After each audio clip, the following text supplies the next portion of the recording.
Hello. This primer gives you some basic concepts about how models are used to build the evidence for causation. To fully appreciate this video, you should first watch Baseball, the video on Bayesian inference that is part of this education module. As policymakers, you must often address issues of causation. For example, does leaded gasoline harm the nervous system? Or, what will be the effect of tightening ozone standards? This primer makes two main points. First, given the inherent randomness of nature, it is often impossible to assert incontrovertible statements about cause and effect. Most times, we can only make uncertain hypotheses about causation based on computational models and collections of data. Second, we base our models on different sets of assumptions, which we call an epistemic frame. An epistemic frame clarifies how we use computational techniques to draw conclusions from our data. In our example, we focus on probability theory. As we shall see, our choice of probabilistic methods depends on how we use data to distinguish between causal, random, and non-random factors. To frame our lesson, let us say that we are trying to determine the effect of a drug on weight loss. We conduct our study under three different scenarios. In the first scenario, pretend we have the ability to clone a 160-pound individual and to control the world exactly as we wish. We give 100 of our cloned subjects the drug we want to test, and withhold the pill from another 100. With our power to control every aspect of the world, we ensure that each clone undergoes exactly the same life experiences before and after they take the drug. Each trial is identical in every way, and we essentially have two data points showing weight loss with and without the drug. Because nothing changes across the trials except for the drug and weight loss, we can safely conclude, without relying on models, that the drug causes weight loss. Let's move on to the second, more realistic scenario. We recruit 200 people who are similar, the same gender, same race, living in the same locality, same background, even the same lifestyle. We administer the drug to one half and withhold it from the other half. In this case, we have 100 observations at each drug treatment.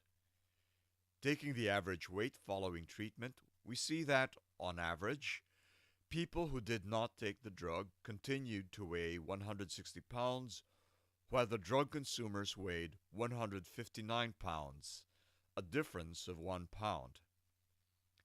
Is this difference caused by the drug or mere chance? We have a problem answering this question. Despite our best efforts to run identical trials, there were many random factors beyond our control. Given the variation of individuals within each treatment group, we have trouble saying definitively whether the difference in weight loss was caused by the drug or by these random factors. To address the question of causation, we must rely on an epistemic frame drawn from probability theory. We reach our conclusion in three steps. First, let us assume what random patterns would look like. These are patterns in the data, assuming there is no drug effect. Note that we can only make this assumption if we keep the trials as similar to each other as possible. For example, we might have a situation where we see a difference between the two treatment groups of 0.12 pound, arising slowly from random factors. Let's repeat this step many times. Let's repeat this step 1,000 times so it is possible to derive a bar graph of the number of times a particular difference value occurs. This bar graph can be converted to a probability distribution. If you have trouble understanding what a probability distribution is, you should revisit the baseball video. Let us return to the data we obtained from our actual experiment, which showed a difference between the two groups of 1 pound. We ask ourselves, how probable is this result? We arbitrarily choose an area under the curve for which we say, any result that falls within this area is so improbable that we are willing to assert that the drug, rather than random factors, caused the weight loss. In the third scenario, we do not have the resources to conduct a controlled experiment. We can only opportunistically recruit 200 people, half of whom consumed the drug and half of whom did not. Why should we concern ourselves with these types of uncontrolled observations? We do so because they represent the real conditions for which policymakers must often make decisions. In the realm of public health, for ethical reasons, we do not purposely expose people to different doses of toxic chemicals. To study the environment, we cannot easily replicate identical lakes or rivers. In our third scenario, our collection of dissimilar individuals includes men and women. Looking at the data, in blue for males and red for females, we see that the difference between the two treatment groups seems to be caused by a mix of drug effects, random factors, and gender, a non-random factor. For our purposes, a non-random factor is any factor that might systematically alter the drug's effect. Recall from the baseball video that we can estimate an effect using a Bayesian model to simulate the effect of both causal and random factors, with the latter's influence approximated with a probability distribution. When our data is complicated by non-random factors, we incorporate these factors explicitly in our model.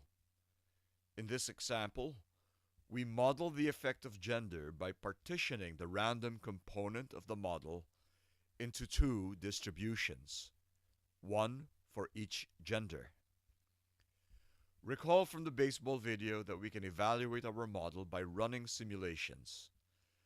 After running 10,000 simulations, we see that our model underestimates the variability of actual weight loss.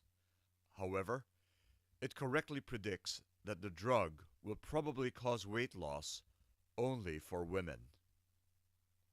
To summarize, we can obtain data for our policies from controlled experiments or uncontrolled observations. Depending on what kind of data we have, we can do either of two things, both based on probability theory. We can evaluate the improbability of the experimental results by first assuming that the patterns in the data arise exclusively from random factors. Or if this is not possible, we try to simulate patterns in the data by assuming that underlying probability distributions govern their behavior. We can evaluate our models by comparing the patterns they generate with the patterns generated by our actual observations. Based on our model results, we then assert conclusions about cause and effect. These assertions serve as the basis of policies that can significantly impact the rights, responsibilities, and obligations of particular interests. When this happens, you, as a policymaker, should not be surprised when these interests challenge the data or models that you use. You should not be surprised when they falsely assert that the only way to establish causation is through controlled experiments. As we have just seen, whether or not we use controlled experiments, we must base our assertions of causation on models that rely on basic assumptions. Although nature is subtle, a mix of elegant modeling methods have persuaded her in the past to share her secrets and, with exponentially more data and more computing power, will increasingly do so into the future.